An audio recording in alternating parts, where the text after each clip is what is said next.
Hello and welcome to Press Start Turbo. This episode's a bit truncated because we don't have an interview, but we're going to be going over everything that's happened in 2024 so far and going over our games of the year. Wow. Sounds so fucking enthusiastic. Fuck you, I'm hungover and I'm doing this. I just watched Megalopolis, and I think that's worse than a hangover, so I That do not probably have... is worse than a fucking hangover. Holy shit. I don't have time for this shit. What did you think about the... Did you...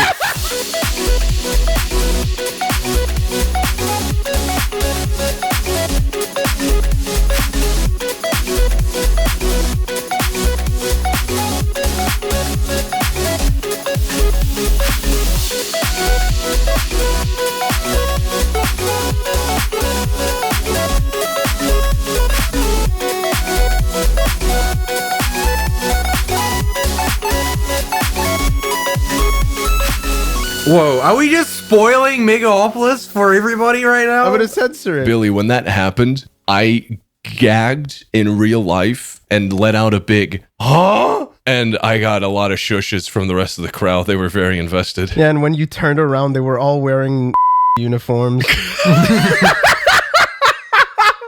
Dude, it was Awesome. genuinely... I was telling Cameron, this is not a podcast about movies, but I was telling Cameron that if you love Mother, you're gonna fucking love Megalopolis. I swear to God, that's so mean. No, Holy it's not. No, it's not mean. It's honest. I know he's gonna love it. I'm probably going to love it.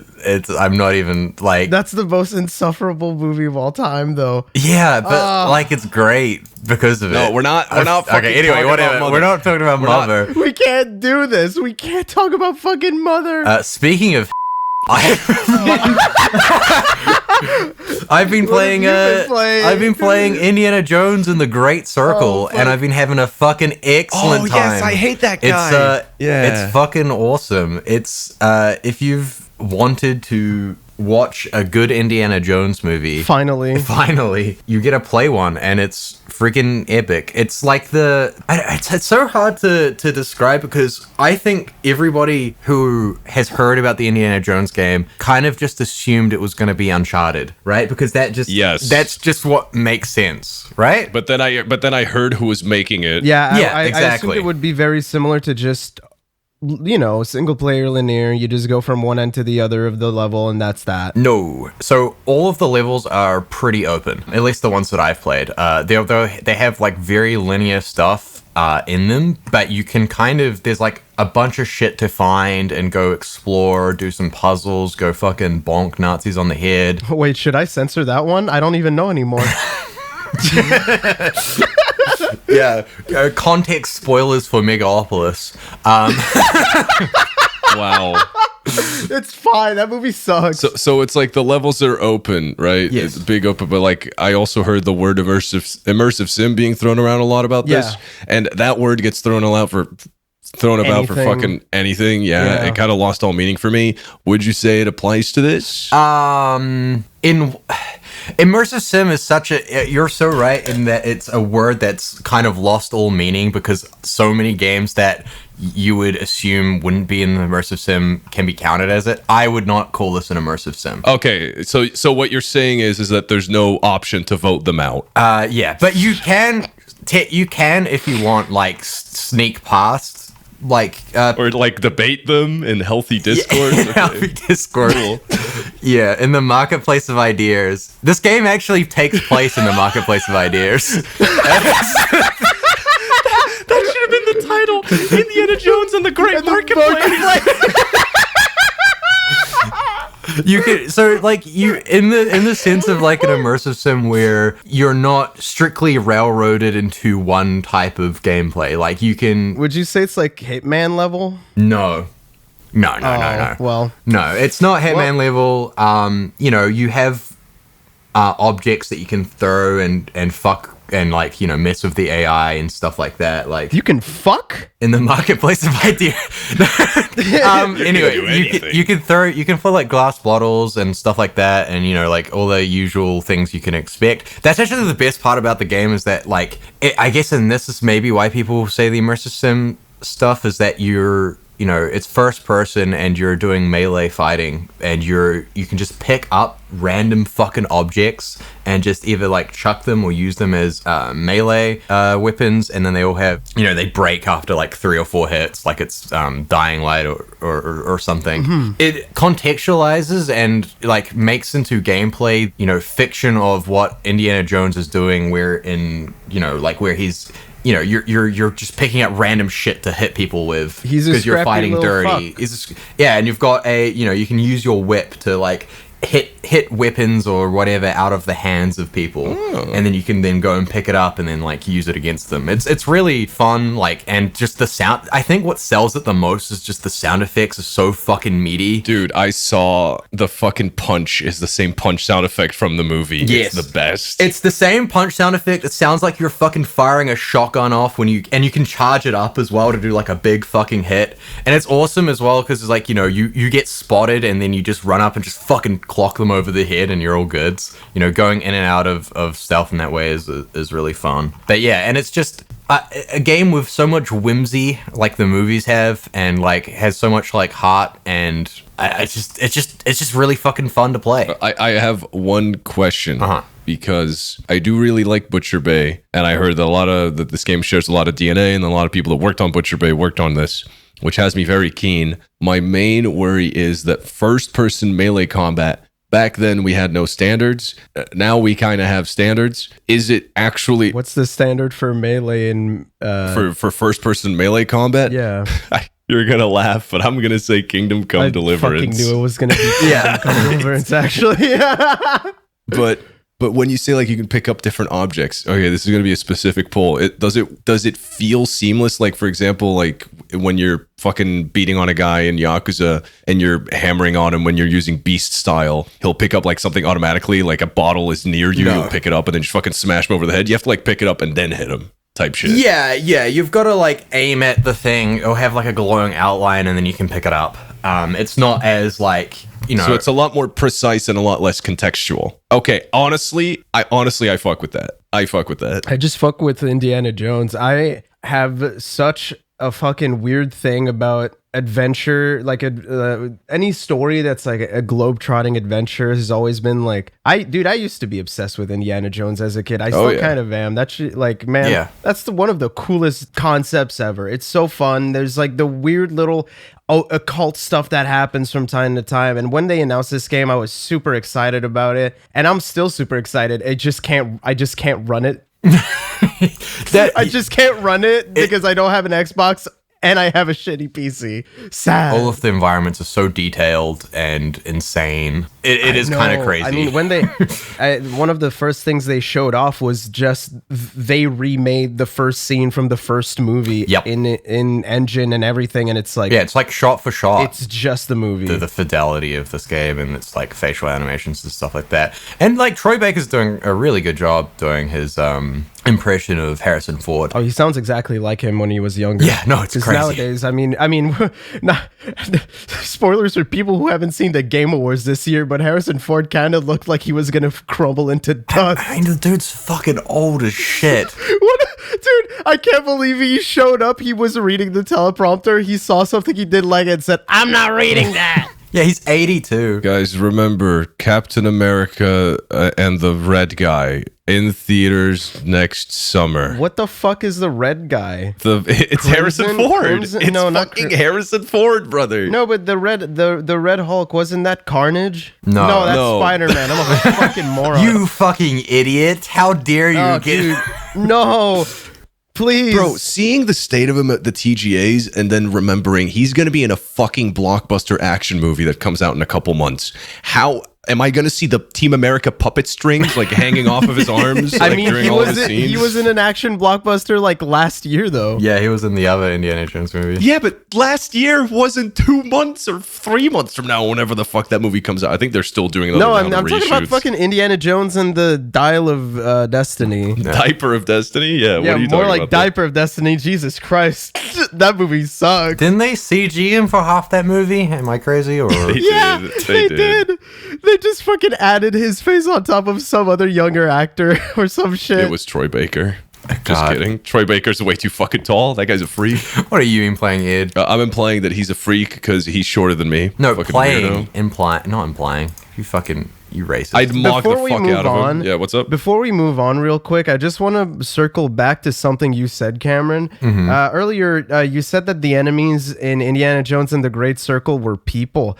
Sorry. So do we have to... What's your stance on Nazis? I would like to bonk them on the head with a big sledgehammer like I do all the time in Indiana Jones. And yet they're people. Okay. Oh, yeah, sorry. I'm bonking on the head in the marketplace of ideas. I mean... Guys, I just want you to know, like, you're not helping anyone right now. This really does showcase how violent both sides can be, and it makes me sick. Oh, fuck. None of that's making it in. No, none of that's making it in. Of course, we can't talk about this because it would be too controversial. What have you been playing, you big sexy fuck? Unlike these clowns, I actually went back through my backlog and made a list of all the games I played, which I sent to Cameron.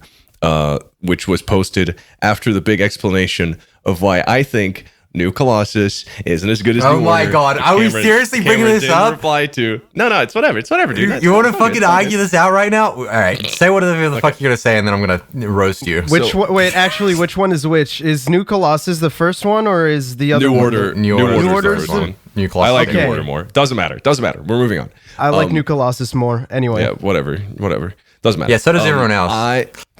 Yeah, whatever. It doesn't matter. When I'm right. What the fuck? Okay, yeah. So I made a list and then I went through and I was like, all right, the one I'm going to sell is going to be the one that has the least amount of Steam reviews. Because apparently, like, the way you determine sales on Steam is you take the fucking review count and apply it to like 3% of the sales. And that's apparently how much that game sold. And that's neat. Could be fucking completely made up. I mean, that probably isn't 100% accurate. I was looking at Animal Well, and I was looking at Prince of Persia, I Am Your Beast, and 1000X Resist. I Am Your Beast, I ended up just straight up not playing. Prince of Persia, that one ended up having more reviews, and I feel like that one doesn't need as much of a sell as the other ones. That game is just one of the best Metroidvanias in recent memory, and that's it. There's not much to it, is there? And then Animal Well didn't win any awards at the TGA, so I guess it's garbage. So instead, I'm gonna sell 1000X Resist. Really cool game so far. I really wanted to play more of it for this, but I only played about like 2 hours. But what it's been doing so far has been really cool. And it's one of those games where people do that shit where, like, sometimes I like it, sometimes I don't like it, where they go, you shouldn't know anything before you play it. It's a game you should just play without knowing anything. And, like, I get it, but at the same time, it's like money is a finite resource. And I get that a lot of people... That's a big fucking sell. Yeah, and I get that a lot of people don't like that shit. To be fair, this game is $20. It's not fucking 60. So it's easier to do that plunge. That's like 2 combo meals, though. Yeah. Oh, fuck me, dude. I could go for one right now. Jesus Christ. Megalopolis was 3 hours long. I need a combo meal, brother. But yeah, so 1000X Resist is very story driven, but it's the story of, at least as far as I can tell, it's a post-apocalyptic future where the current society of humans that are left are all clones of one person because the humanity was wiped out by a disease that killed everyone except for one girl. And the girl ended up using like the technology that the humans had at the time to make clones of herself, and that's all that's left of humanity. None of the clones have names except for the prime person. They're all called after their jobs. So you play as the clone of the main girl called Watcher, and her whole job is to just fucking keep an eye on things, make sure everyone's happy, and you have the power to commune with people, which is you just make like a mental link with someone and you experience their memories, make sure they're doing fine. And the core mechanic of the game is, you guys know the Titanfall 2 level where you have the time travel thing? Yeah. And you can time travel at any time and you use that to solve puzzles like in the environment and whatnot? Yeah. What if that was the whole game and it was also a storytelling device? That sounds like a game I'd like. What is it? Is it an action game? No. It's not an action game. It has no combat. It's a third-person like adventure / puzzle game, but with that time traveling mechanic and with the way that it fucks with time and fucks with making you think this is how things played out, because the whole game is about experiencing other people's memories, but you're always seeing their memories from their perspective. And then you commune with other people and see their perspective of those events. And then you use the time travel powers and the new timelines that you have access to, because you'll have access to new timelines that the other person didn't have access to. It's like the whole game is like fucking, you just walk around and you look at shit. It's one of those. But with the time traveling mechanic, it makes it way more interesting and engaging, because you're constantly having to like figure out how to get into locked rooms. So you have to like time travel to a timeline where that room wasn't locked, time travel back to the original timeline type shit. But yeah, and the game does a lot of really cool shit with its presentation, like a ton of really cool shit. Like, I don't want to say it's Yoko Taro adjacent, but it's like where it uses like in-game elements that you wouldn't think would be contextualized within the story or used to tell a story, but it uses those really fucking well. Really, the only downside to this game, and it was really hard to put into words, is that this was very obviously made by a very small team, and it's I'm pretty sure it's their first game ever. The character models specifically, there's something about them that looks cheap. I don't want to say lazy or whatever, but a lot of them don't look finished. No, I'm being dead. I don't want to say it, but you did.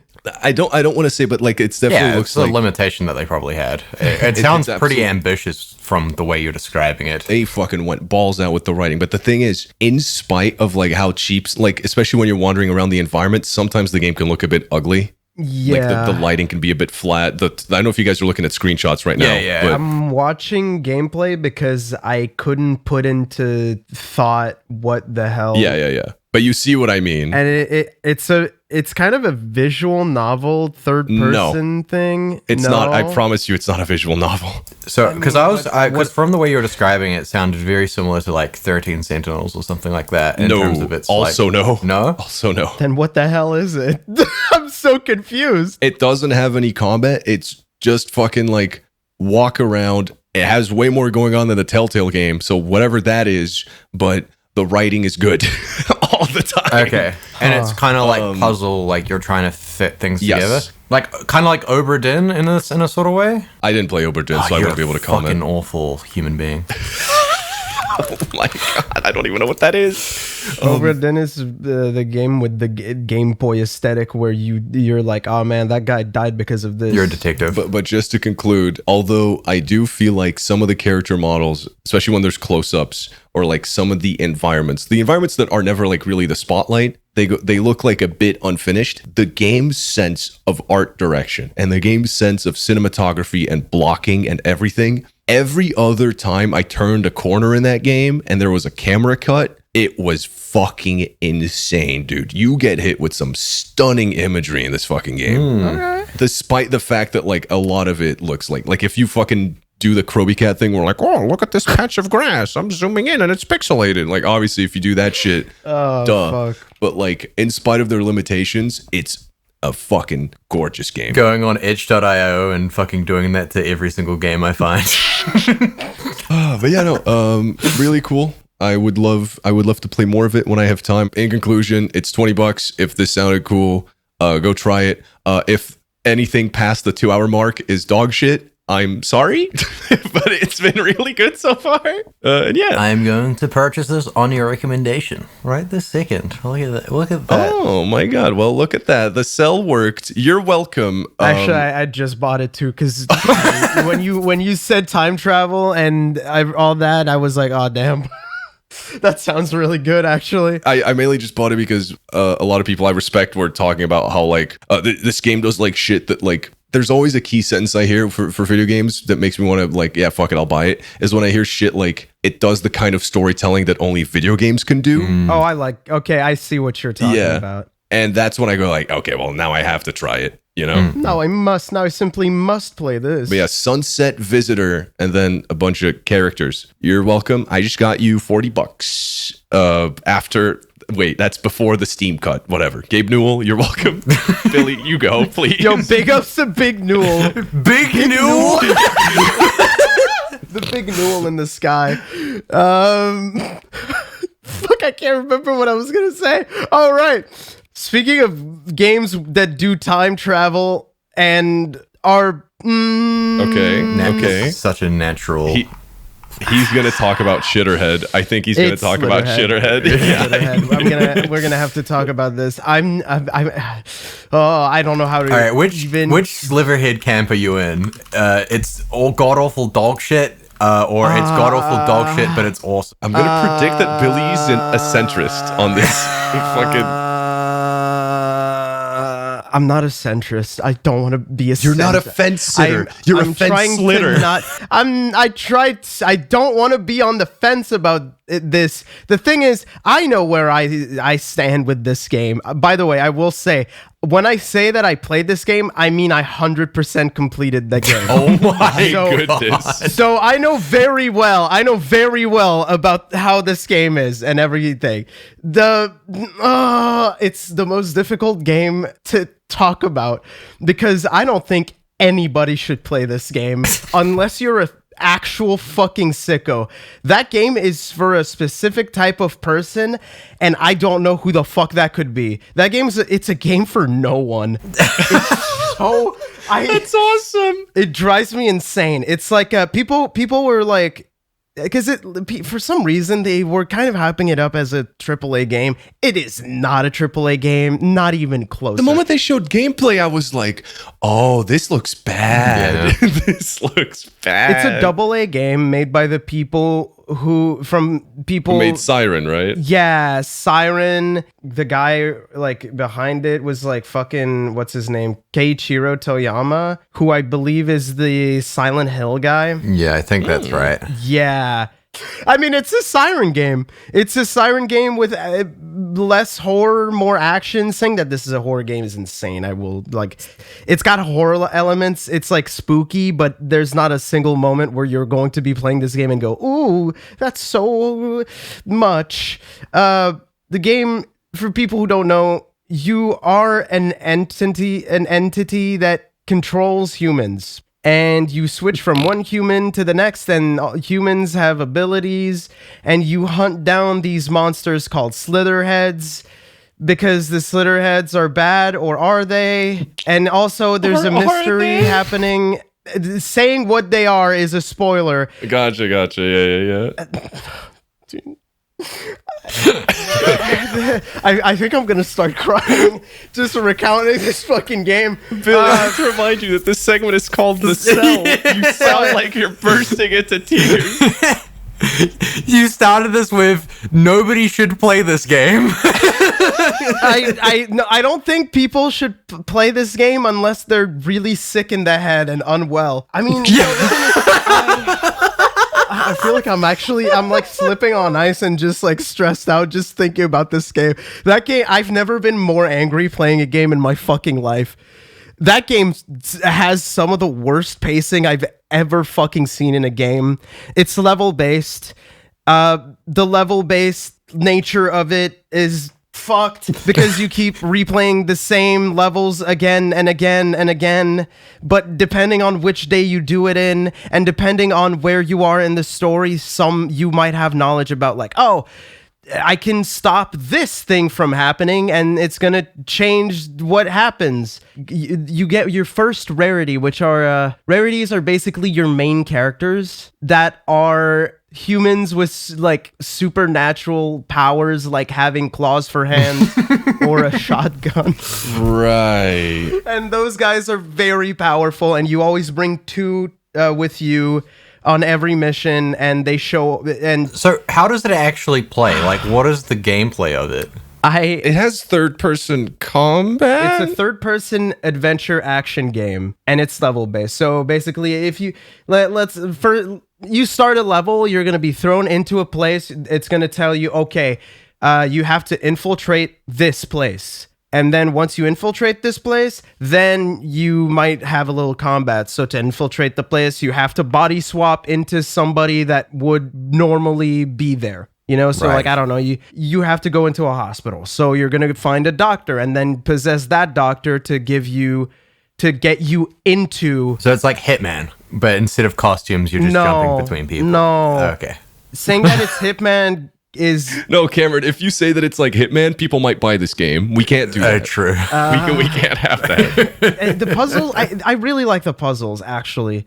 Like, the best part of the game honestly is the story and the puzzles, because the story it's a murder mystery, but it's not. And then there's sci-fi elements that happen with like looping, because you go into a level and then you can go back into the level and on another date, and you replay the same level, but things change and it's like Groundhog Day. Okay.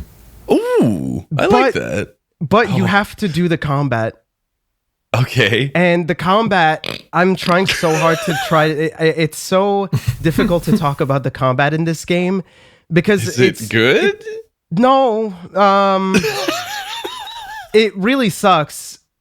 Okay. It's like fine, but then when you have to do challenge levels or some of the there's challenge levels? Of course there is. This game has so much inflation in it. What? No, inflation of the fucking game content. Not Gotcha. the you don't become a big and round Slitterhead. Calm your fucking self. During combat, you have your rarities that show up, and then there are random humans that pop up, and you have to like body swap constantly. No, the humans. Billy. What? Are you selling me Mind Jack right now? I never said I was selling anything. It's Mind Jack. I never said that. It's fucking Mind Jack, bro. It's horror Mind Jack. Mind Jack died 2011. Slitterhead born 2011. Welcome back, Mind Jack. I don't know how to describe the combat in this game except jank. But the thing is, if you just say that one thing is jank in Slitterhead, it's so obvious. Just look at gameplay. Of course it looks jank. Using any ability uses your health. So that's one of the reasons why you need to body swap to somebody else, because then you can regen on this. Oh, okay. So it's kind of like it also does the Watch Dogs Legion thing. Yeah, it's probably the closest to that. Okay, my question now is, yes, you're not describing a fun game. Why? Why did you 100% 100%? What kept you going? Oh my! I think honestly, I just really like the aesthetics, and I was thinking that it was gonna. I was in my head while I was playing it. I was like, oh, it's definitely going somewhere, because it is building up so many fucking story beats. You just know that they're eventually going to become something interesting, and interesting is very accurate. This game at one point, just to every story element, they pick it up, turn it into a ball, throw it out the window, and then bring in like another thing, and then it becomes I'm gonna vomit. Oh my goodness. This game takes such an insane turn at one point in the story. It does the metaphor thing. Okay, I don't know what that means. Cameron, I don't know if you know what I mean by that, where it looks like it's going to be a generic thing and then it becomes completely batshit, and I don't know if I should respect it or call it a dumbass. Oh, it does the Megalopolis thing. Cool. Yeah. That's why I played it. I did all the super boss. I think there's like only one super boss really. And no.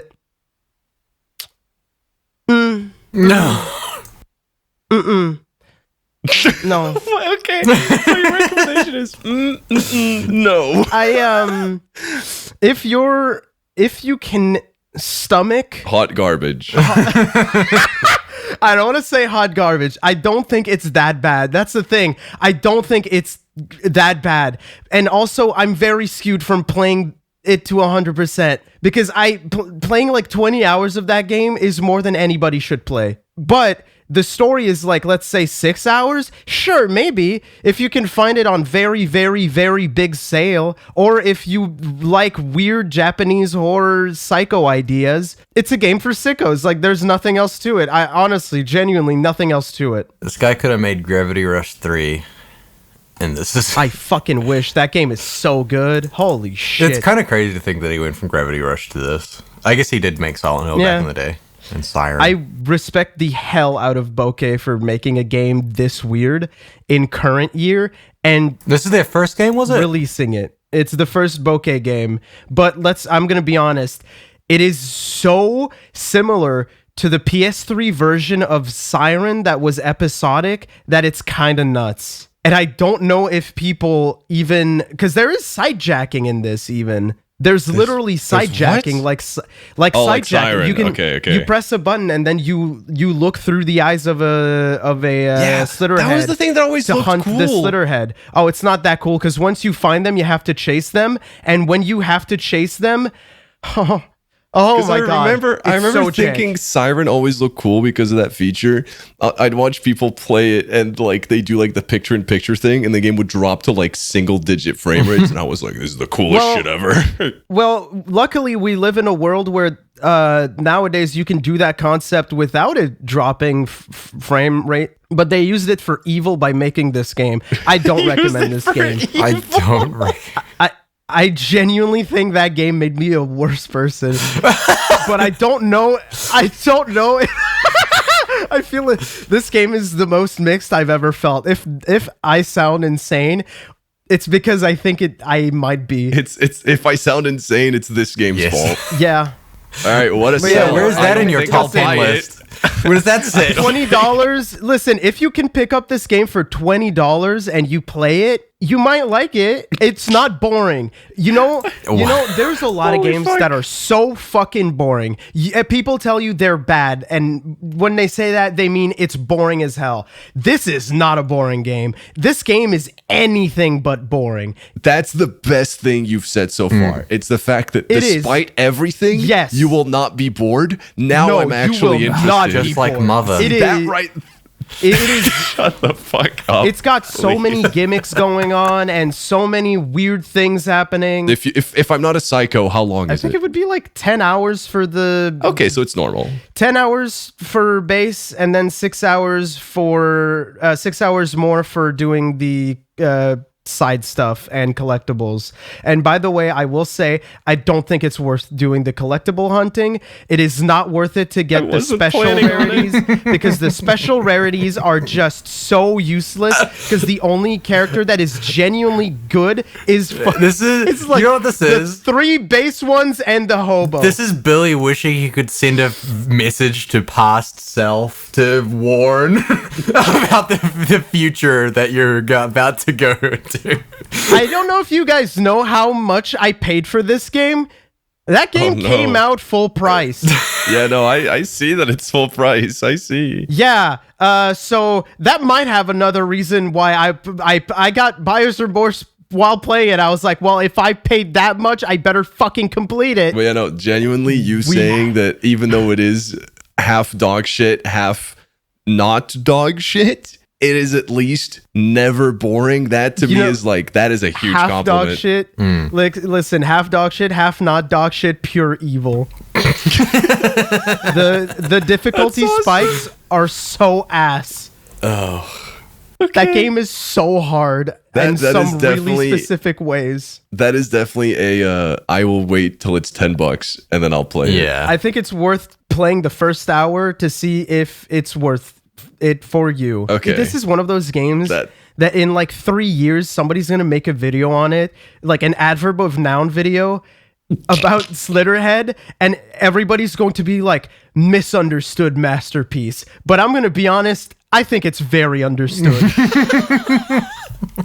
You know, because I'm glad you said that, because the more I looked at the game and the more you talked about it, I kept, even though they're definitely not similar games, like mechanically, maybe like aesthetically, kinda, I kept thinking about Ghostwire Tokyo. And that game is the opposite of that. No, actually, that's so accurate. It is exactly the same, but instead of being interesting, it's boring. It's Ghostwire. I kept playing it because I was like, I love the aesthetic. I love some of the mechanics that it has. I hate that it's a Ubisoft game. But I'm going to keep playing it because I hope that it gets interesting. I hope that it gets interesting. And then the game just stops. The game just ends. Dude, and it's so accurate to what Slitterhead is. Except instead of ending with a wet fart, Slitterhead just decides to hurt you. That to me is enough to be like, I will absolutely give this a shot, because Ghostwire fucking disappointed the fuck out of me. Like, it was so fine and so nothing. Oh, also, I will say easily one of the best fucking settings for a horror game is Kowloon. Most populated city in the world, living through a giant supernatural disaster. That is like actually fucking peak. Damn. That is such a good idea. That does sound sick. It's really cool. Oh my God. Okay, we gotta move on. I'm actually gonna hurl. Have a headache? I already have one from talking and yelling and being hungover. I think actually I'm like fine again. Maybe Slitterhead isn't so bad. Slitterhead cured by crippling alcoholism. It made me a worse person. Oh, fuck. God, here's your YouTube title, Billy. Slitterhead made me a worse person, buy it.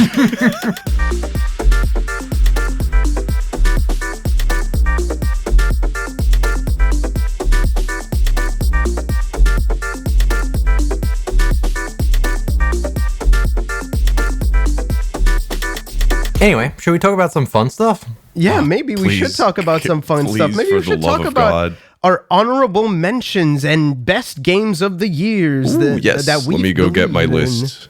I don't have a list, but I remember with my brain. Honorable mentions. I'm going to start off with my one, which we were just talking about, Pacific Drive. I played it. I also played it. I did not finish it.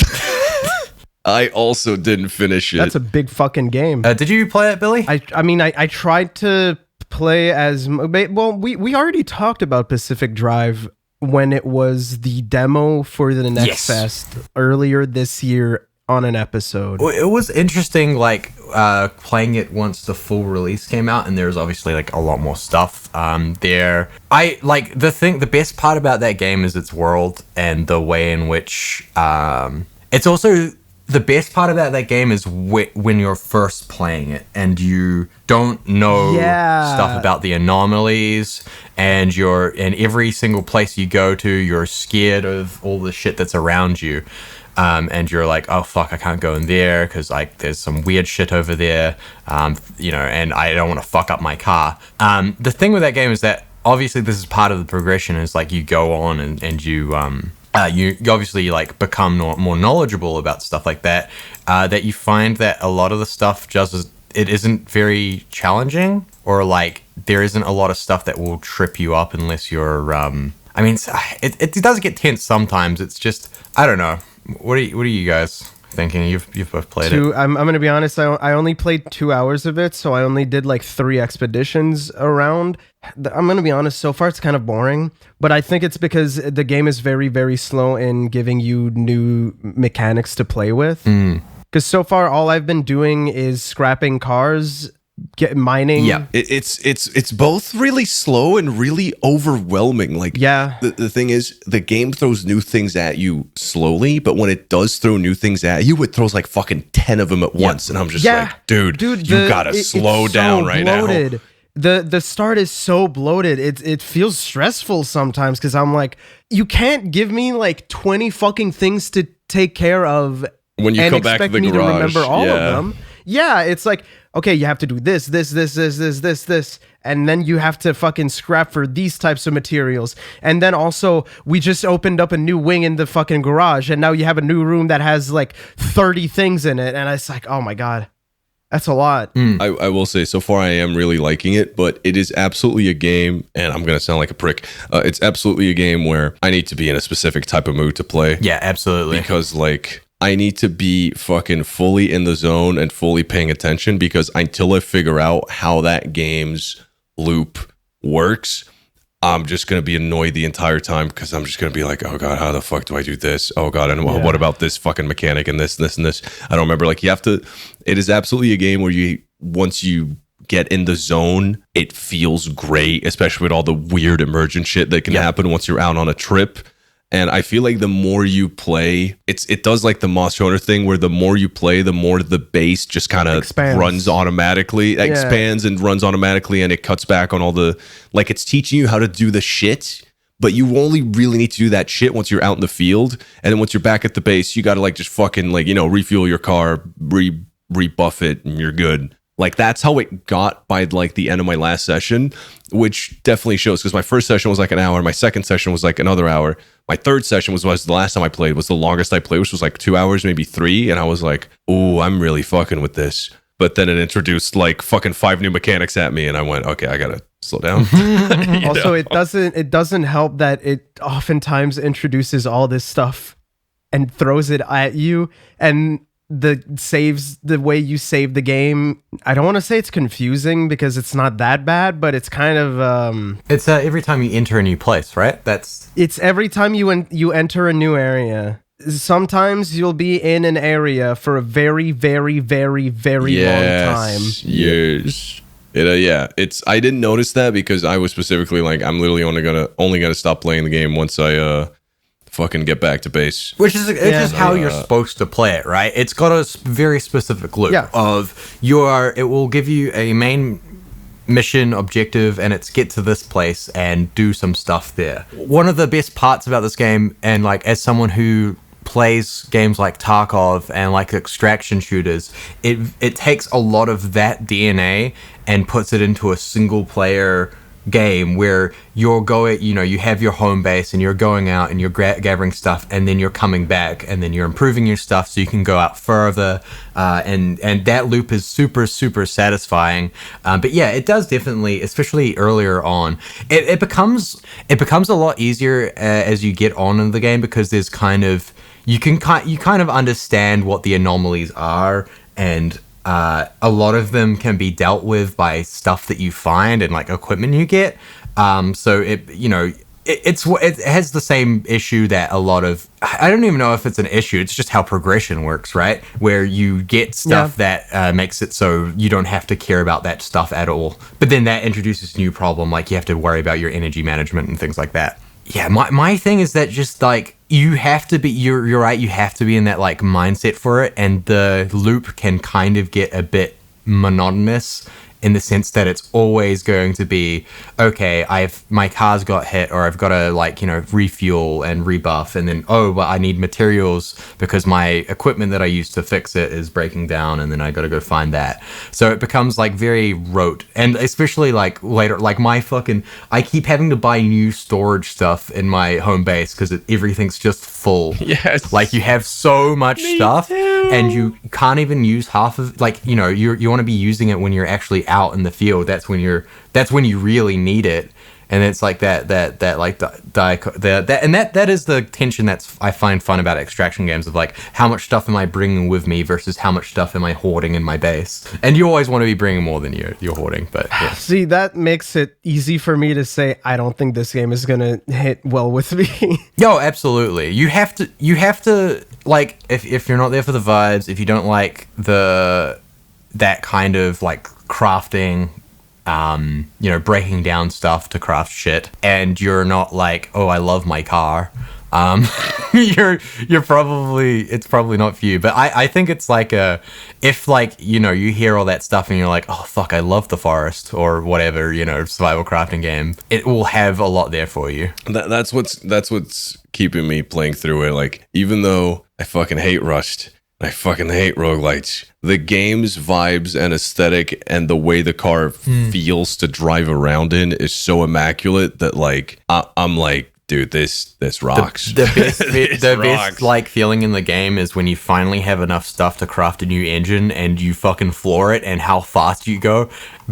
And then the worst part is you just see your fuel consumption just like, oh shit, I need to build like 4 more fuel tanks. Yeah, that's cool. I also like that game. Billy, do you want to go? And should I kill myself or like what's going on? I can go. Okay. I do have multiple honorable mentions, and I'll just rapid fire through them, but I will talk about one in particular a bit longer. Yeah, that's what I was going to do as well.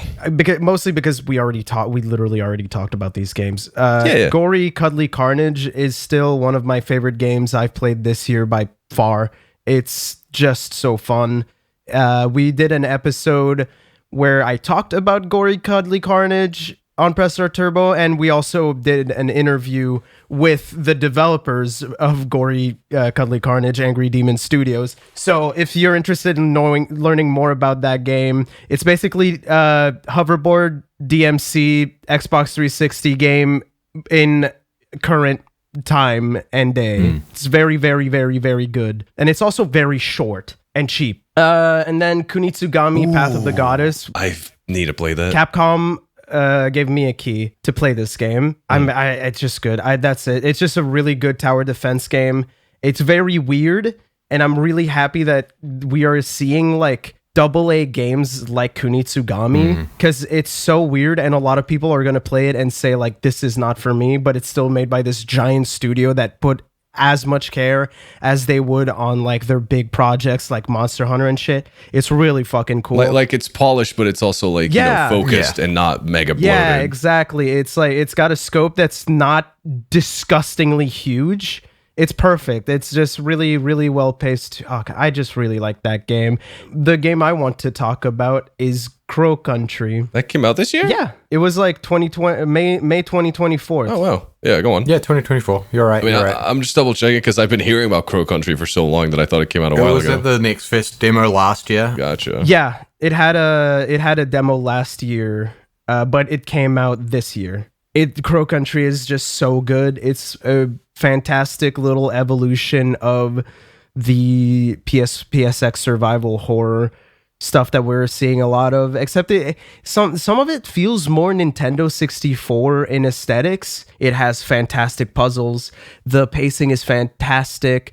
The story gets batshit insane, exactly like those old survival horror games. It just reminds me so much of playing like a discount version of Resident Evil. You know, like those like survival horror games you would play on PS2, PSX that were trying so hard to ape on Resident Evil. So the story was like batshit and insane, except Crow Country is also a good video game to just play. The speedrunning is super fun. Oh, this looks cool. Yeah, I'm looking at it now. There's nothing more to say about it. It's just such a fantastic game. It's so replayable because of how quick it is. How I see it, if you make a survival horror game, one of the important parts to me is, or one of the gauges for is this a good survival horror game, is if your second playthrough, you can shave off like 20 hours off of it, you know? Yeah. I don't want to be the fucking, Persona fan listens to jazz for the first time guy. But would you say you'd like it more than Signalis? That's such a difficult question. Yeah, I know. That's what I'm saying. Like, I don't know how different they are. They're both survival horrors, but they are both so different because Signalis to me feels more Silent Hill. So it's very slow pace and very... A lot of puzzles. Yeah. While Crow Country Crow Country is very Resident Evil because you get a lot of guns. You get big fucking guns like shotguns. You get grenade launchers. There's much more of a focus on action, but you still get these really creative puzzles mixed in. And these are really creative puzzles. Okay, well. I would put them both on the same pedestal, honestly, because they're just both so fantastic, but for completely different reasons. It's like one side of the survival horror subgenre, and then the other, but they're still on the same amount of quality. They're fantastic. Gotcha. Yeah, that's my Gronable mention. Nice. What are my Gronable mentions? Actually, let me honorable mention one last one, and I'm not gonna say anything about it. Unicorn Overlord. That's it. So fucking good. I played that, and it really wasn't for me, but I respect the fuck out of it. I respect the fuck out of it for it existing, and as usual, it's vanillaware, so it's fucking drop dead gorgeous. Stupidly pretty. The games that I played this year that I want to give an honorable mention because I thought they were very good. I guess this one doesn't really count because it's early access, but I played No Rest for the Wicked, which came out on my birthday. I am not selling it to you, by the way. Do not buy it. It is super early access. We're talking like it's one chapter and that's it. You can keep playing the game, but like there's like an optional roguelike mode, and I don't give a fuck. I don't give a fuck about the roguelike mode. You think it's optional, but that's gonna be the whole game, Ed. You've been fooled. What is it? I fucking hope not. I hope not. But yeah, it's really cool. It plays like it's Diablo, but what if the combat didn't put you to sleep? And guess what? It turns out that means I would have fucking loved Diablo if it was like that, because dude, that game is phenomenal. What is there of the 10% that is there is like Dark Souls level design, combat that doesn't fucking put you to sleep, and like, dude, it's so beautiful. Look at just how the game looks. It is one of the prettiest games I've ever played, and it looks like that all the time in cutscenes too. And the shit that they do in cutscenes of intertwining in gameplay like visuals and the cutscene visuals, and it cuts back and forth between the two, like out of this fucking world cinematography, out of this world voice acting, music. The presentation of that game is great, and the gameplay is just as good. And I am very patiently waiting for like a substantial update to it. I'm looking. Apparently, they put out a development update that they have not updated, and they've just been doing random stuff that has nothing to do with the roadmap they put out. That's another big problem with that game right now. Has nothing to do with them.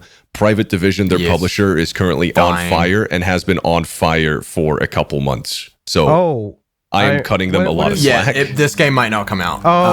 Their publisher, who they get bought Kerbal Space Program. Kerbal Space Program.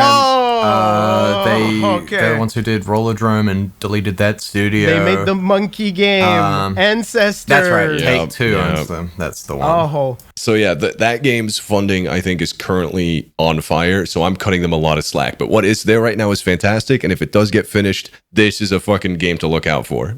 Straight up. It's really, what is there is really good, but I cannot in good conscience recommend it to people because there's like barely anything right now. Unless you want to support it. Like that's the only reason you would buy right now, is if like you like, oh fuck it, here's my $40, you know?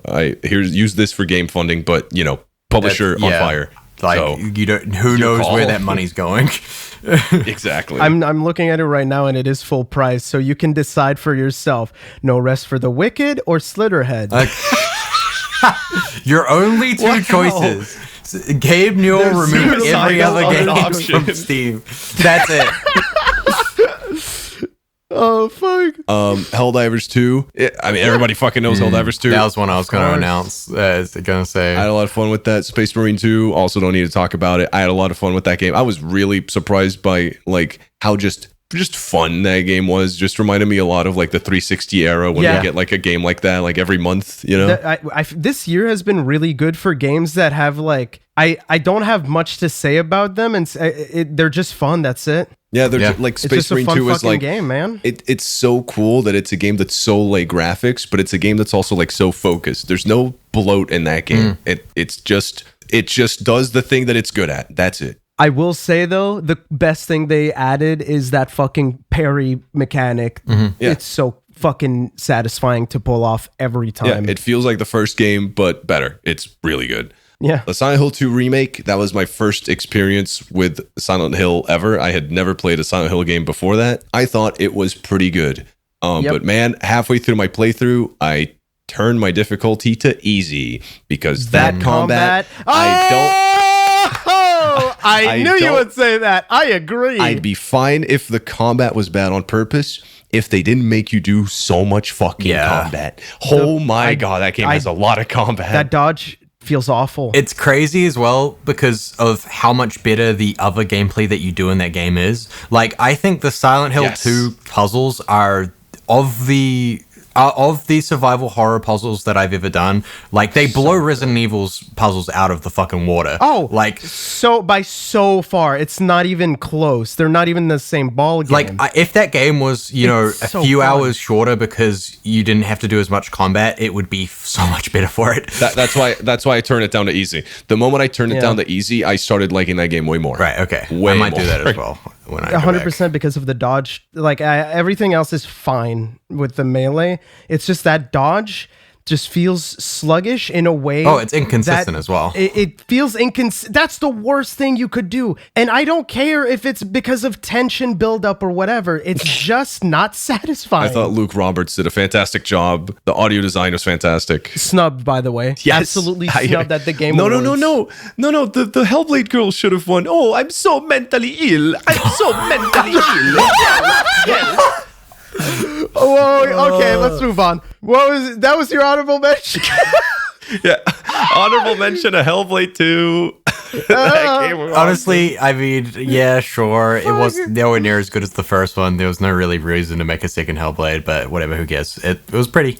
My other honorable mentions, to blast through them, Another Crab's Treasure. That game was really fucking fun. You know, Dark Souls-like puzzle platformer with a really fun aesthetic and just whimsical story. It was a blast. Not too difficult, but like had some interesting ideas on the Souls formula without like, you know, going too crazy. Friggin' Call of Duty. Oh, easily the best Call of Duty in years. Yeah. I mean, it was just dumb fun, you know, with really good shooting mechanics. You could, I mean, exactly what you want from a Call of Duty game. Another honorable mention, Animal Well. That game was good. Yeah, Animal Well, Cameron. That was good. And finish it, didn't have enough time, but what I played of it, it was a excellent Metroidvania.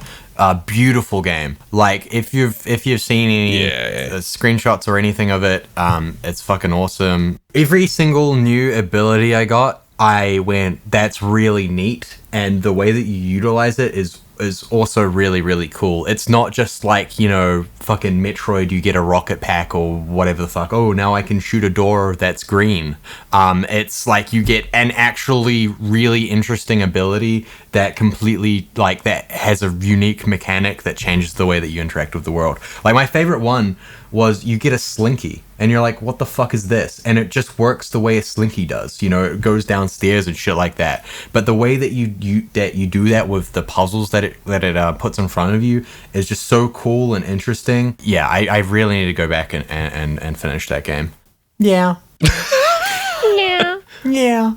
Are we here? Are we finally here? Our top three games of the year. Oh my god! What's your top three? Starting from the bottom, number three. Number three. Ooh, I'm gonna like do a lead up where, you know, I'm gonna be like a game journalist. Oh, do the Keeley voice. So, if you guys love video games as much as I do, you grew up with the Sony PlayStation 1. And my number three, I don't fucking care. My number three game is a fighting game I've been waiting for fucking ages, and it blew my penis open, and it's Tekken 8. I fucking love that game. So fucking good. And it's not just that I love how they revitalized the game and finally made offense just as good as defense, so it's not a fucking backdashing bonanza, and if you're not good at movement, you're fucked. I love everything that's in the game. They brought back Tekken Ball and all this shit. Fucking a good lobby system. Single player is good, like good. A good lobby system. Arcade Quest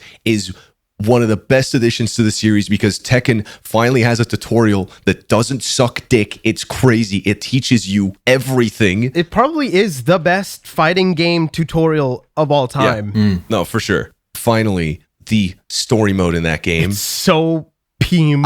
When I finished it, I thought to myself, they did it. Somebody finally beat MK9. MK9 story mode was always top dog for me. Like, nothing has ever come close. Tekken 8 finally fucking did it, dude. Hey, spoilers for the ending of Tekken 8 story mode. I feel like it's been long enough, but oh my god. 11 back-to-back rounds against Kazuya where it just devolves into my fucking favorite trope ever, where all the superpowers are gone and it just becomes a punch-up, and Jin gets all of his moves back. And not only does he get all of his moves back, they all animate like shit because it's moves he hasn't had since Tekken 3, but they said, fuck it. The moves looking like shit is part of it. It's part of the nostalgia. And yes, it was just a total fucking nostalgia bait, but it was the coolest shit ever. Who cares, dude? Yeah, who gives a fuck? That shit hits. Dude, you should fucking celebrate a video game's history like that. That's fucking awesome. It's for the fans. My actual favorite thing that game does is when Jin is finally coming to terms with like the devil gene, and he's going to try to like use it for good, and you do that whole like, you know, descent into the subconscious, and you get to the final level and you're facing devil Jin, and Jin realizes that like, oh, devil Jin hasn't been holding me back. I'm the one that's been holding back devil Jin because blah, blah, blah. And then it does that thing where like the game zooms in and makes you think you're going to play as Jin. And then at the final second, the camera fucking switches and you actually are playing devil Jin. And it just goes, oh my God, that is so fucking cool. It's like in fucking Spider-Man 2, when the camera like zooms in, you think you're going to play Spider-Man, but then it actually like fucking you become Venom. Oh, then you bet. Yes. Yeah. It was the exact same shit. I love both of those moments. And just, that game, Tekken 8, fucking phenomenal. Arata, you're a genius. Still mad Multiversus didn't win. But whatever. This game... we'll make it through somehow. This game fucking rocks. And I forgive you for Clive, but season 2, I better not see any fucking swords, bro. Jesus Christ. You're an idiot.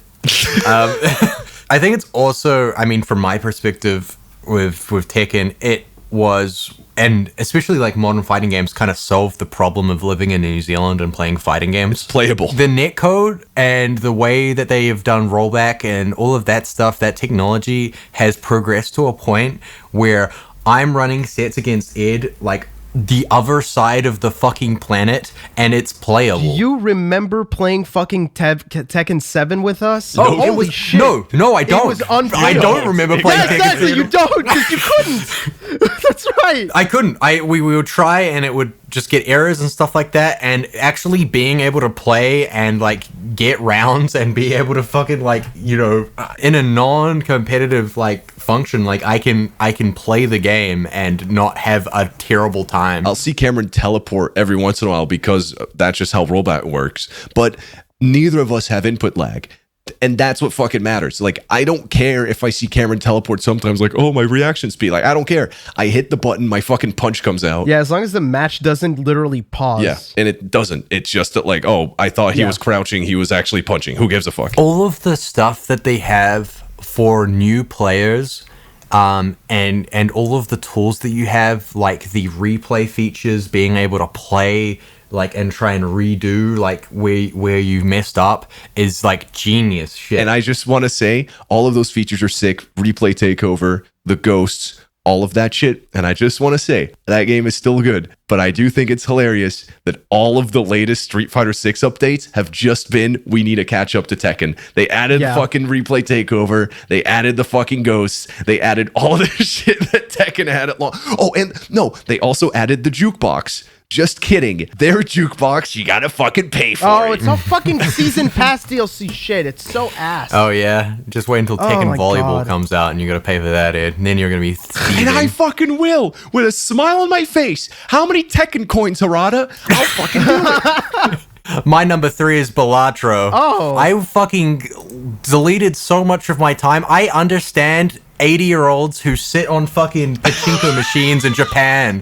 Like, gambling's fucking cool when the bright colors tell me I'm doing great. It's crazy to me that this game has 0 microtransactions whatsoever. It is the most easily exploitable game, and like people would be spending thousands of dollars on this fucking game if they could.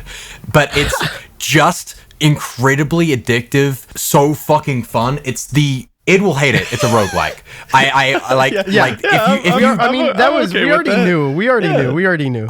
If you don't like roguelikes, this isn't gonna be like the thing that's like, oh yeah, I fucking like this now. No, this is like the purest form of a roguelike with all of the randomness and bullshit in your runs that you can possibly have. But the fact that you can get like the way that the presentation of it, the gameplay of it, and and like just taking, like, I understand poker in a way I didn't before I played this game. And even though I'm just cheating all the time, which is the best part about it, you just, like, all of the jokers, the way they design and interact with each other is so smart. And the fact that it's like you can, just eliminating the randomness and getting that perfect run just feels so rewarding. And all of the progression is just so great. I mean, it's the pitch perfect game of hitting on everything that it tried to do in such a good way that like you'll just lose hours and hours to it if you let it. That whole like one more run, one more hand, like, oh my god, I was so close to beating the blind or whatever, it will just draw you back time and time again. Beating the blind? What the hell do you do in that game? That's awesome. True. Please clap. And it was all made by one dude. Like, yeah. What the fuck? Wait, so who's he gonna lay off? Himself. Fuck me. Like, what are you supposed I thought when you're really successful, you're supposed to fire a bunch of people. What happened? My top three. Number 3. Astro Bot. Ooh. Oh, yes. Astro Bot is so good. That was going to be part of my honorable mentions. That and Stalker 2, but we're moving on. So fun. So creative. So whimsy. Did we all play it? So whimsy core. Oh yeah, Okay, nice. I 100%ed it. So intuitive. It's like you don't even need the tutorials that they give you because everything is so obvious. Yeah. And yeah, it's masturbatory, but also I don't know.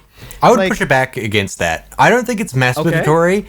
It's more like celebratory, and like it isn't being like, oh, how good is fucking PlayStation games. It's like pulling on that nostalgia string and going, aren't games amazing? Isn't it awesome? Like what games, like what we've done, what we're able to create. Okay, yeah, I can see that. And I also would argue against it, not like, because I also kind of think some of it is a bit masturbatory.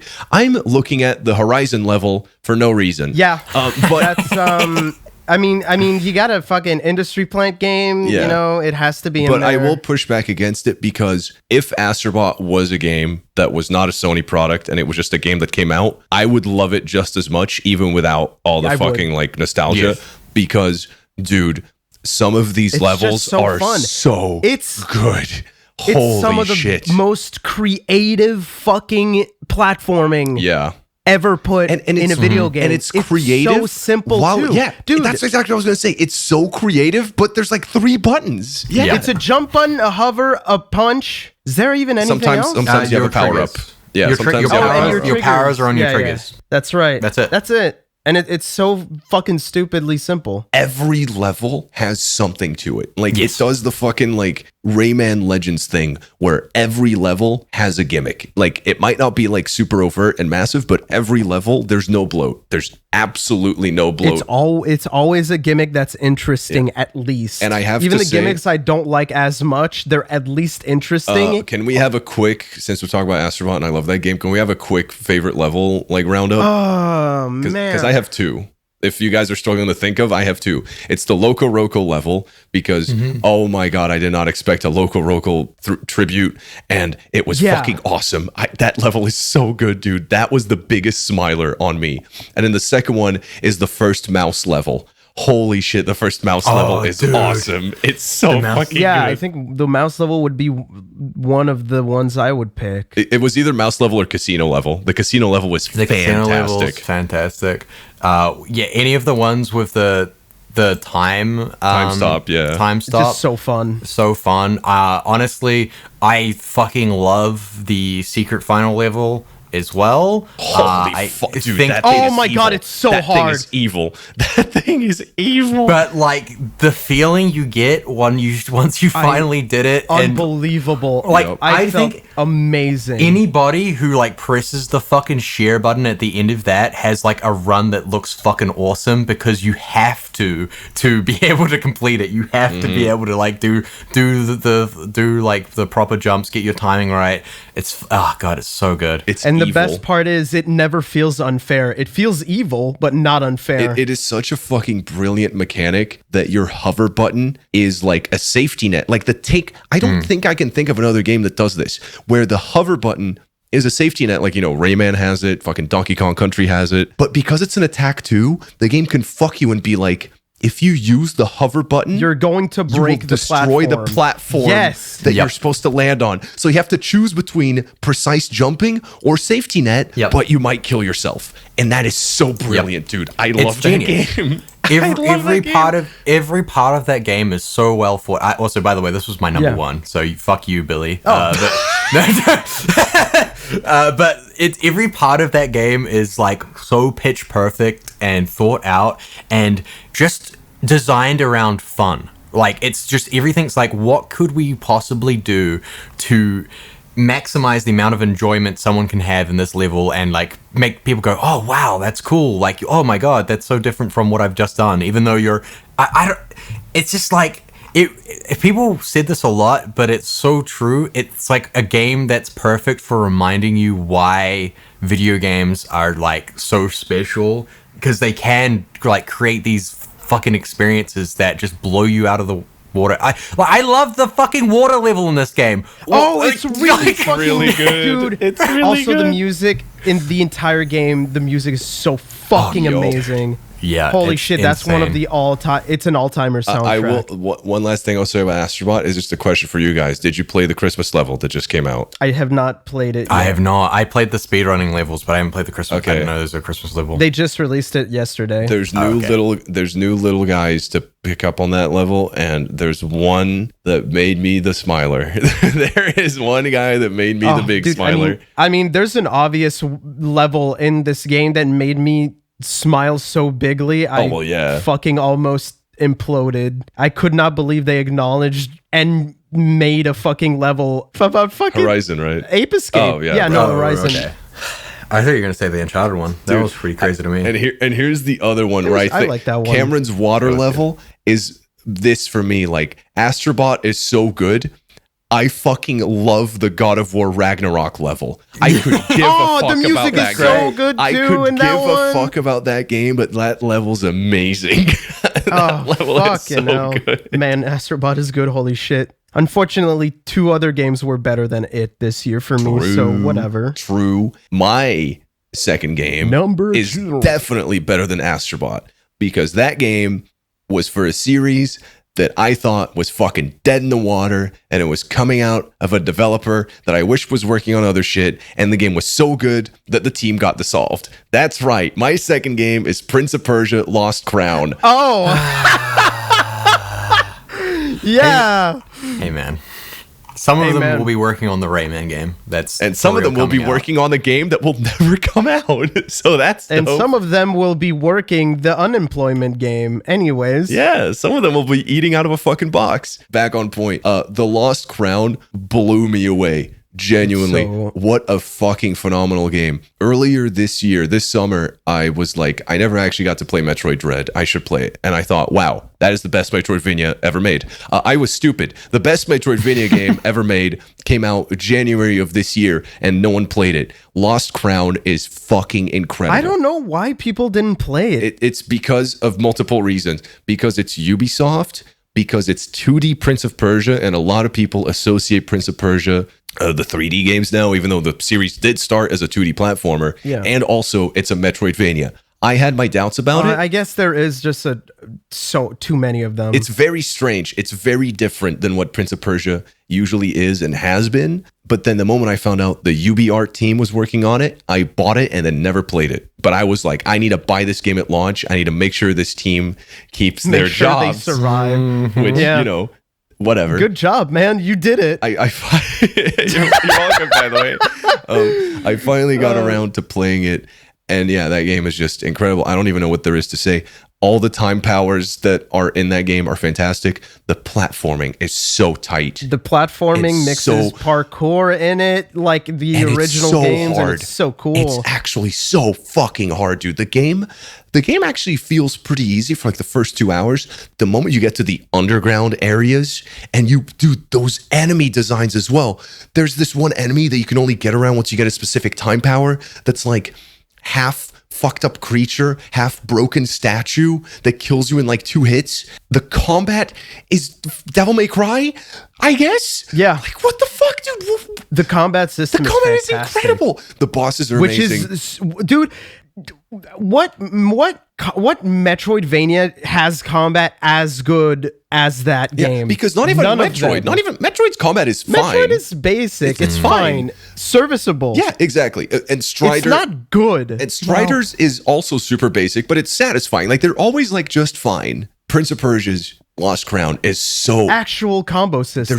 There's so much fucking depth. There's so much crazy shit you can do, and they acknowledge the depth inside the tutorial. Every time you get a new time power, your fucking guy. They actually show you how to use it. The guy goes, you could try this. Dude, there's a power you get in Lost Crown where you can place a shadow of yourself in the state that you were in, and at any point you can tap a button and you'll get back to that position in that state. And then the game goes, hey, you can kind of break the combat if you hold heavy attack, place a shadow, release the heavy attack, and then tap the shadow button so you do 2 heavy attacks in a row. That technique one-shots like everything. It's crazy. Oh, dude. What a good game. It's just incredible. I have nothing also, else. I really like that that you can take a picture on the map That's a fantastic quality of life.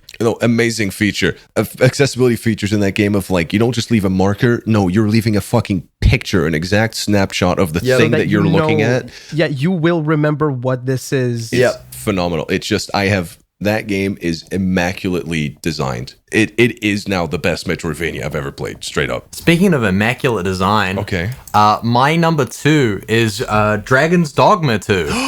Oh my god, that's my number 1. Oh no way! I had no idea that it would be someone else's number 1. I'm so sorry. And is it also your number 1? I mean, I was just about to say we might as well fucking talk about it now.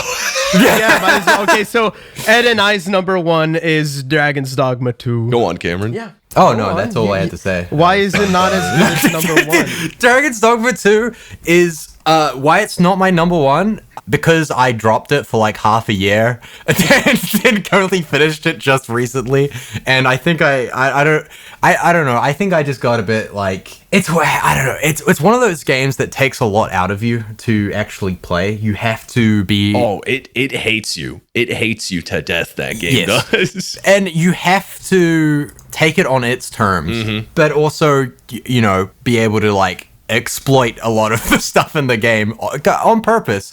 It's just everything that it's trying to do, it achieves perfectly. Yeah. It's a game with so much depth and so many hidden little things that you'll never see unless you're going to play it 5 times. And I mean, just as an example of that, Ed is currently. Oh wait, can I talk about that? That you're doing a video on that? Yeah, you can. I mean, it's not going to be out by the time this is out, but yeah, go on. Just because you've been immersing yourself back into the game, yes. You keep bringing things up to me. Oh yeah, about the game, and I'm like, what the fuck? How did they think of this? How could you even fucking figure out that this could be a thing in the game? And this is stuff like I played twice. I played through this game twice, not completed, but full playthrough twice. You beat it twice. Still shit. Yeah, there's still shit I haven't fucking seen. And it's not even like what that game does is that it's not even shit that you haven't seen. That's like whatever.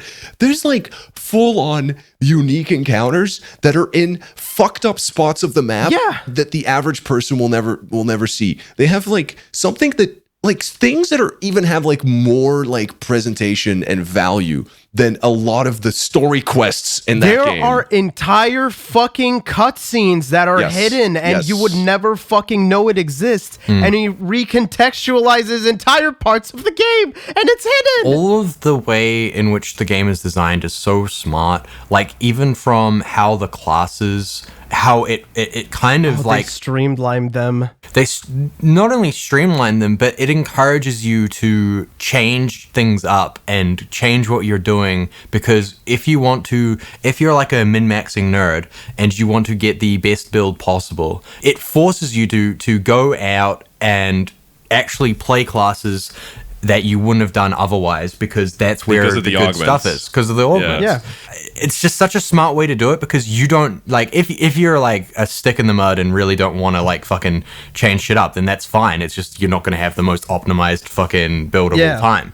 But if you do, you're going to actually have to like engage with all of the systems, and I think that's great. Another thing to add to what you're saying, Cameron, is that even if you are sticking in the mud and you want to stick to the same thing, the way that game is designed is classes, I wouldn't say they're streamlined like Billy said, I'd say they're focused. And they're so focused. That's exactly what I was going to say, because I realized that as I said it, I was like, streamlined, not streamlined in a negative way, streamlined in a way where it's like they focused it so that there aren't like 5 classes that do the exact same thing. Yeah, and because there aren't 5 classes that do the exact same thing, every class is actually unique, so they each play drastically differently, and they each have unique strengths and weaknesses, which means building your party of pawns is a giant factor in your success, because you can't just have 4 thieves. You can. Good luck killing a single harpy. Yeah, you're not gonna get fucking shit done. You have to experiment with your party as well. The enemies that the game will throw at you will force you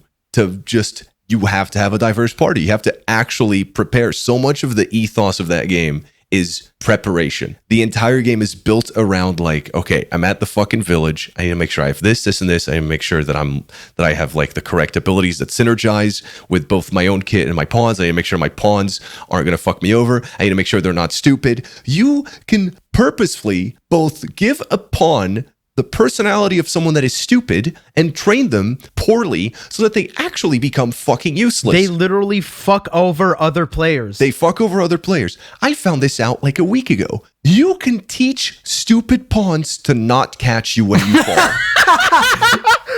How? That? And I had that happen to me because I was showing off, for example, there's a class in the game called Magic Archer, and I was showing to a friend of mine a way to break the game is the Magic Archer has an ability that lets him revive pawns from range. Yeah. So what you can do to break the game and skip a ton of content is you get to a ledge that has a playable area like miles of feet below you. You throw your pawn off that ledge. They die. You revive them. You tell them to catch you. You jump off, they catch you. You've just skipped like 2 hours of content. Huh. Brilliant. I wouldn't even fucking think of that. If your pawn is stupid, you will jump off. They won't catch you. They will watch you fall. The pawn that I had that is stupid had the specialization of Chirosurgeon, which means they will use healing items of their own volition. My pawn watched me eat shit and then went, here you go, master. This will soothe your wounds. And then fucking tapped me on the shoulder and used like fucking 5 health potions. Thanks, man. I appreciate it. Thanks for not fucking catching me, you dumb fuck. It's the best. That game is so esoteric and fucking stupid and awesome, and it has so many fucking systems in it that you don't expect would actually interact perfectly within themselves, but they do. And I haven't felt like that. I haven't felt like that since MGS5. Straight up. It's one of those games where you play it, and if you think you can do it, you probably can, and that's really fucking rewarding. Also, Capcom added me in the game. This is not a lie. This is true. It would have been number 2, but then they put you in the game, so now it's number 1. Yeah, then they gave number 1. They paid for this. No, seriously. If you go on PS5 and you search for the Sir Meow Music official pawn, or is it maybe Please Stop Talking official pawn? That they put my Persona in the game. You can play with fungal nards. You can adventure with me. And I'm pretty sure I made my pawn a stupid archer. That's awesome. Yeah. Fun fact, stupid pawns are also the only pawns you can play pig catch with. Pig catch? What? Pig catch is a mini game. The game doesn't even tell you what's in the game. I'm so happy that pig... What the fuck? Did you ever play pig catch, Billy? No, what the fuck is pig catch? If you have is it literally you throw a pig at a pawn? Yes. If you have a pawn that is stupid in your party, you can throw any live animal and they will squat up like they're playing baseball. And if you throw it at them, they will catch it automatically and then throw it back at you and start laughing like a little girl. Oh, fuck. I love Dragon's Dogma, dude. Fuck. And if you have other pawns in your party that are stupid, they'll join in. But if they're not stupid, if they're, for example, what's the word? I think straightforward is the one that's like a dickhead. Yeah. I was playing pig catch with my 2 stupid pawns, and my straightforward pawn was watching us, and then they sat down and they said, just let me know when you're done. Oh, dude, I can't believe they thought of that. That's so fucking funny. It's in the game. Oh, my God. It's in the game. Dude, there's so many reasons why it's the number 1 game. To be honest, the only really reason why it's number 2 for me is because I just had such a good time with Astro Bot, and it came like at the perfect time for me to be... Yeah. I don't think anyone's going to fault you for putting Astro Bot at number 1. No, not at all. So far, everything that we've talked about that was like... our top games has been something that anybody would be like, yeah, no, that makes sense. Billy, what's your... Yeah, there you go. My number 2 is Metaphor ReFantazio. Oh, I was wondering. They finally did it. They made a Persona game with a good story. Oh my God. Oh, dude, fuck off. I don't even want to... game isn't bad. Actually, that's not true. Persona 3's story original is very good, and I like it a lot. But the other ones are not great. They're not great. Oh, no, I'm not saying, oh my God, because I love Persona. I've never played a Persona game in my life. I'm just saying, oh my God, because what is this horde I'm hearing in the background of my apartment. Oh, that's what no, don't worry. That I already know I'm gonna get some hate comments for this. I don't give a fuck. Metaphor ReFantazio is just so goddamn good. A culmination of years and years of refining this one. The only game they make. I want to say this one set of game mechanics, I guess. But that, well, it's just the structure it's not of the only game. Persona. It's not really. Well, the combat's. I mean, the combat is pretty damn similar to the One More system. Yeah, I mean, I don't play Persona, so sure. It's like slightly different though. It's slightly different. There's some stuff that they took from Shin Megami Tensei, which is my favorite combat system in a JRPG until this game. There's just so much more room for experimentation because of the archetypes, because that's kind of a problem with Persona. You can't really, well, you can like fuse different demons and whatever, and like that's how you make your build, but you can't do that for your other party members unless you use accessories that maybe give them another extra skill. But now with the archetype system, you can just change everybody's jobs. And you can change their jobs. You can inherit skills from other jobs. Just every character is stupidly likable. There is not one character in this game where unless it's a villain, because obviously they're going to be despicable. But every party member is so fucking likable and so useful. Even archetypes that you think would be gimmicks, like the Fortune one, which is basically like you use money to do big attacks, and then you have a passive to gain more money through battle. I thought it would be just a gimmick, but if you build it right, it can actually become one of the best end game builds and also rack you a stupid amount of money. Everything is viable. Everything is, even the fucking social links are so much better than they used to be, because now instead of fucking forcing you down the road to be as efficient as possible with your social link leveling, you can role play what you would say in that situation.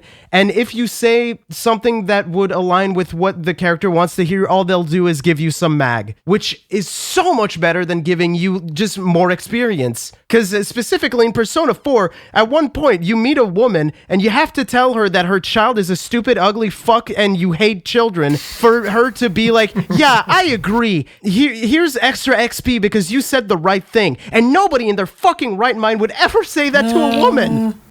Maybe you would. Yeah, that seems like the natural response to me. It's just gorgeous game also. It's like fucking you're playing like an RPG and suddenly you're playing Super Seducer. I mean, I haven't played nearly as much as you. You finished it, right, Billy? I have not finished it. Yeah, because that game is is fucking gigantic. Massive. I got like just after where you meet Heisme, which is I think is like 20-ish hours. And, peak character, he's the best. I love him. Oh yeah, definitely the best character, and that whole like segment is just fucking awesome. And the context of the game is so interesting, and it asks so many interesting questions about it. It's so insane. Like, I don't want to spoil anything, but the game goes places, especially early on, like that you... The game starts so generic. Yes. It starts so generic, and then it literally pulls the rug off. It's so insane that you have to respect how batshit it is. Yeah, no, absolutely. It's beautiful. And yeah, I mean, the one problem with that game for me is how fucking long it is. But the design of Persona games makes that, and Metaphor specifically, it contextualizes the extra stuff that you'd be doing in like a game. Like, you know, if you were to compare it to like a traditional Western RPG like The Witcher or something, you know, or any other like open world RPG, and it's like you go to an area and then suddenly you've got like 50 billion side quests, and then you just start checking them off. Because everything's done via a calendar system, you're actually like thinking about, how can I most efficiently, or what are the things I actually want to prioritize. So it actually feels like you're kind of getting one over the game whenever you get to do that extra stuff that would be checking boxes in like another game. It makes them feel way more special, because then you're like, I actually was able to do this. They give weight to stuff that should be side content because of it. And because the writing is actually like really good, you're not like, you're not doing some fucking like clothes shopping for some fucking, I don't know, 16-year-old that you're trying to date. in fucking Persona or whatever the fuck. Oh, in Persona, okay. Yeah. And also, this game is hard. There's some fucfucking ball busters in that. Dude, you get into a boss fight and you're like, oh, my party's completely cooked. Like, I can't. Yeah. It's so... There was... the one that I just did was awful. It took me so many attempts. God damn. That's one thing that I wish that you could do. I wish you could use one of your turns to switch the archetype of one member. I think that would be pretty fair because some archetypes are just kind of useless during some boss battles, and you're not going to know unless you've gone into the actually boss battle. fight them. That would be like my one knock against it, is that it is so geared towards like opening up on a second monitor some fucking walkthrough for like, because there is a lot of stuff where it's just not going to tell you, like it will like signpost and be like, are you sure you want to open the store and go into a boss fight? But it is like, you know, to know what stuff you'd need for that boss fight, the game doesn't really tell you. I mean, maybe I'm stupid and it does. No, it really does. I mean, it depends though. It really does depend because there are informants that sell information on the big bosses in the game. But I mean, it doesn't always happen. Right. And sometimes you will be in a situation that fucks you. And that's unfortunate.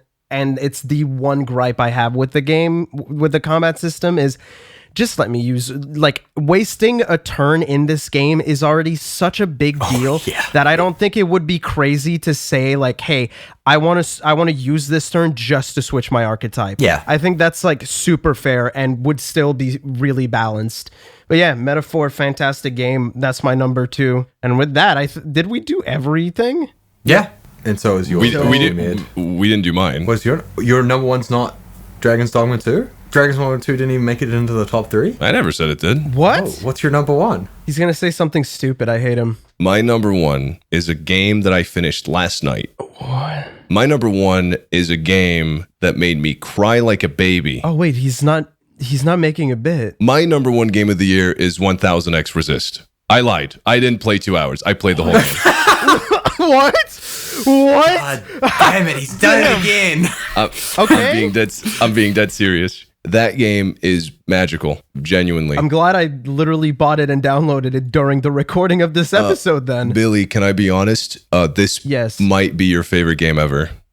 Once you play it. I know that it might be mine because the themes that it hit so close to home for me. I'm just going to rack off some of the things that this game tackles, and you're going to go, oh God. All right. But the game handles all of it flawlessly. It handles generational trauma. It handles uprooting.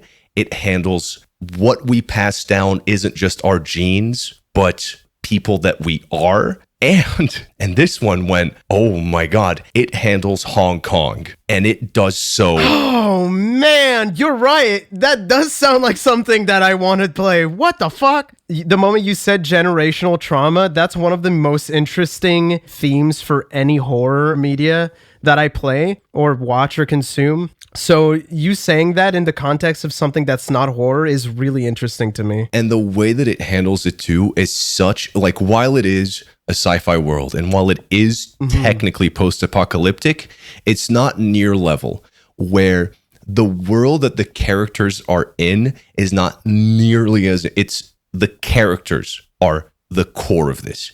The world that they're in barely matters. A big theme of the game is the world that we're fighting for is fucked, but what matters is that we're fighting for it. Oh my God, it's hope maxing. Really fucking good, man.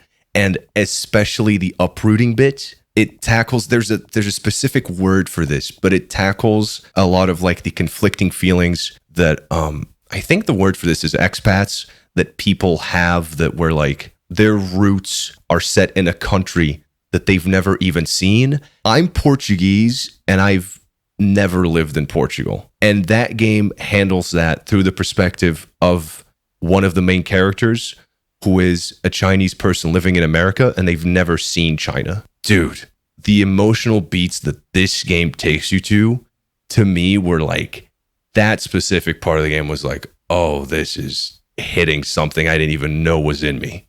And yeah, the music, presentation, everything else is just like phenomenal. I am so glad this game exists because the shit that it talks about. Like, yeah, like I said, I never even considered that this part of me existed. Like, I always consider myself a person that, like, didn't really give a fuck about Portugal because whatever, why would I care? But from the perspective of, like, that entire part of my family and my roots, I'm a part of that generation that never experienced it. And now I feel like that part of me, maybe it's lacking, maybe it isn't. Maybe the fact that it is lacking is part of who I am. And that's the things that this game does. And it's genuinely fucking incredible. I was speechless. It's my favorite game of the year. Goddamn. That was the corny shit you ever fucking said. Yeah. I mean, it's also not expat, it's second generation immigrant, you fucking Philistine. Okay, fine. Fucking that. Okay. You know what? Everything you just said was actually fucking embarrassing. Take it back. Don't you ever come on this podcast and be genuine ever the fuck again. My favorite game of the year was Marvel Rivals. I like it when Penny Parker Rivals every year. She shakes her big fat ass. I love China. Fucking NetEase. Don't forget to check out Naraka Blade Point. I hope the Thousands Resistives wrote their fucking speeches and jobs as well.